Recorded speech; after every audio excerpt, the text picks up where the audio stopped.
मनुष्य को सत्य का अनुसरण क्यों करना चाहिए।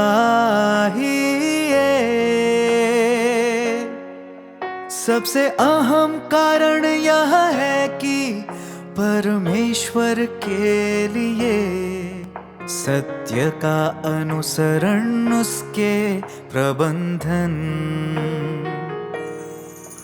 मानव जाति से उसकी अपेक्षाओं और मानव जाति को सौंपी गई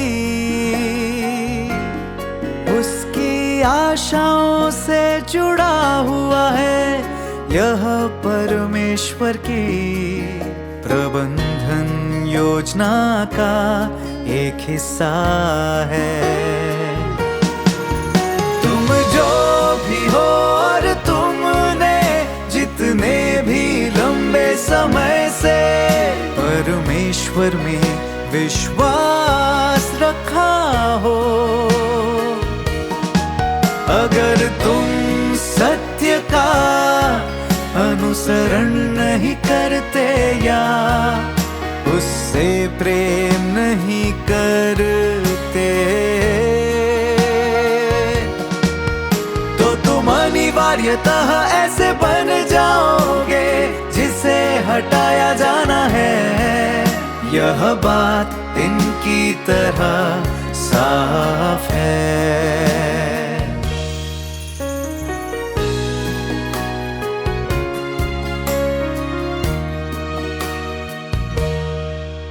परमेश्वर 3 चरणों का कार्य करता है। मानव जाति का सृजन करने के बाद से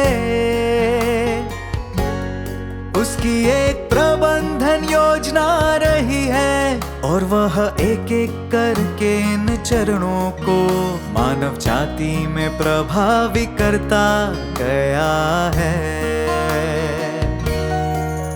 और मानव जाति को कदम दर कदम बढ़ाते हुए आज तक ले आया। परमेश्वर ने बड़ी सावधानी और परिश्रम से प्रयास किया, बहुत बड़ी कीमत चुकाई और बड़े लंबे समय तक कष्ट सहे। अपने द्वारा व्यक्त किए गए सत्य और मानव जाति को बताई हुई अपनी अपेक्षाओं के मानदंडों के हर आयाम को लेकर मनुष्य पर कार्य करने के अंतिम लक्ष्य को पाने के लिए और उन्हें मनुष्य के जीवन और वास्तविकता में तब्दील करने के लिए परमेश्वर की दृष्टि में यह एक अति महत्वपूर्ण मामला है। परमेश्वर इसे बहुत अहम मानता है। परमेश्वर की दृष्टि में यह एक अति महत्वपूर्ण मामला है। परमेश्वर इसे बहुत अहम मानता है।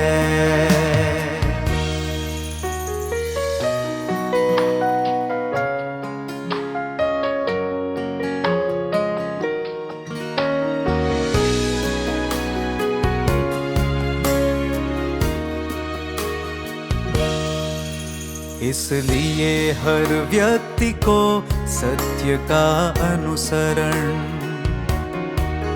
करने के मार्ग की ओर प्रयास करने चाहिए। भले ही तुम्हारी काबिलियत या उम्र कितनी भी हो या परमेश्वर में विश्वास किए हुए कितने भी साल हुए हों, तुम्हें किसी भी वस्तुगत तर्क पर जोर नहीं देना चाहिए।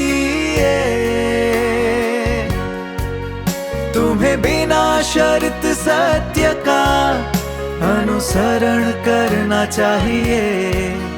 अपने दिन यूं ही न गंवाओ।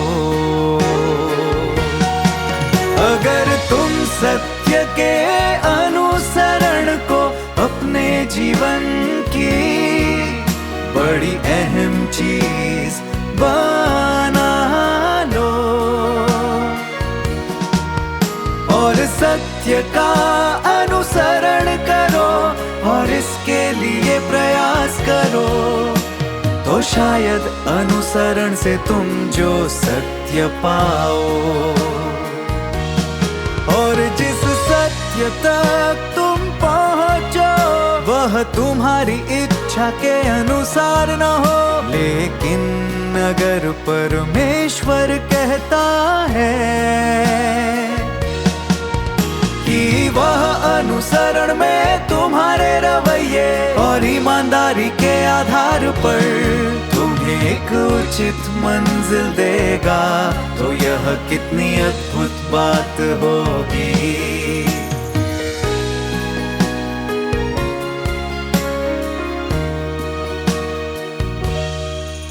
अभी इस बात पर ध्यान मत दो कि तुम्हारी मंजिल या परिणाम क्या होगा या भविष्य में क्या होगा और यह कैसा होगा, या क्या तुम विपत्ति से बचकर प्राण ना गंवाने में सक्षम रहोगे। इन चीजों के बारे में मत सोचो, न इन्हें मांगो। केवल परमेश्वर के वचनों और उसकी अपेक्षाओं में सत्य का अनुसरण करने, अपना कर्तव्य अच्छे ढंग से निभाने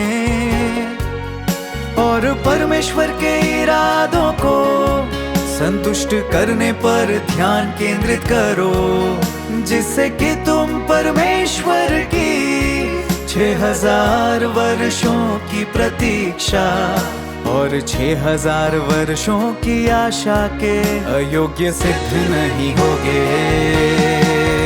परमेश्वर को थोड़ा सुकून दो, उसे देखने दो कि तुमसे थोड़ी आशा है और स्वयं में उसकी इच्छाएं साकार होने दो।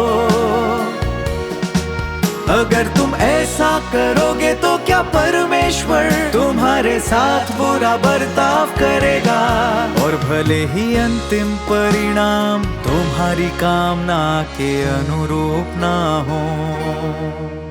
एक सृजित प्राणी के नाते तुम्हें सभी चीजों में समर्पित होना चाहिए।